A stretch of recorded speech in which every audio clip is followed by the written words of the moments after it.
नमस्ते मित्रांनो, आज आपण पु ल देशपांडे यांनी लिहिलेल्या बाली भेट या पाठाविषयी चर्चा करणार आहोत. या पाठात लेखकांनी इंडोनेशियामधील बाली बेट व तेथील निसर्गसृष्टी यांचं नयनरम्य वर्णन केलंय. चला तर मग वाचू आणि समजून घेऊया हा पाठ. इंडोनेशिया हा समुद्रात रत्नजडित कंठा फेकून द्यावा तसा एक पाचूच्या बेटांचा पुंज काय, पण बाली मात्र ह्या कंठ्यातील कंठमणी. इंडोनेशियातल्या बेटांच्या समूहात बाली बेट एखाद्या ठिपक्यासारखेच, आपल्या गोव्या एवढे आणि गोव्यासारखेच.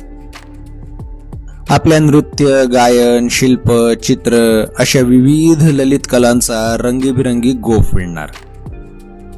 ह्या बेटात भारतीय संस्कृतीचे केवळ अवशेष आहेत असे म्हणणे हा या बेटांचा अपमान आहे.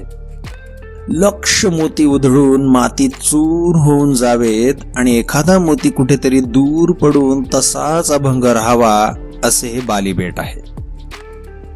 जकार्ताहून रात्री 11च्या सुमारास बालीला जाणाऱ्या विमानातून निघालो आणि मध्यरात्री बाली मधल्या देनपसार गावच्या चिमुकल्या विमानतळावर उतरलो.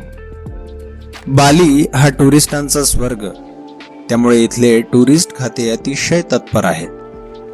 मी कोण आहे हे कळल्यावर तिथला एक तरुण अधिकारी म्हणाला, तुम्हा उभयतांचे अधिक मनपूर्वक स्वागत.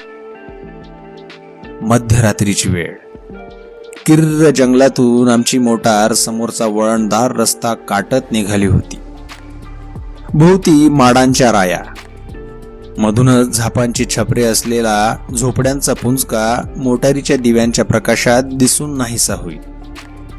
माझ्या शेजारी बसलेल्या अमेरिकन म्हातारीने तेवढ्यात हाऊ वंडरफुल म्हणायला सुरुवात केली होती.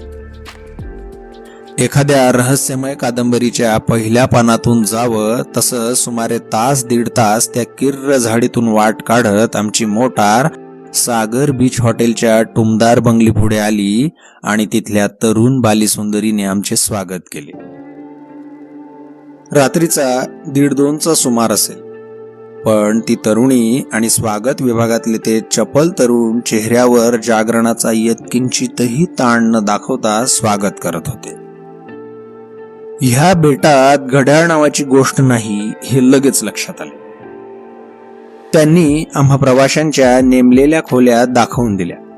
5 मिनिटातच बाली बेटाने माझे घोरणे ऐकायला सुरुवात केली. पहाटे लवकर जाग आली.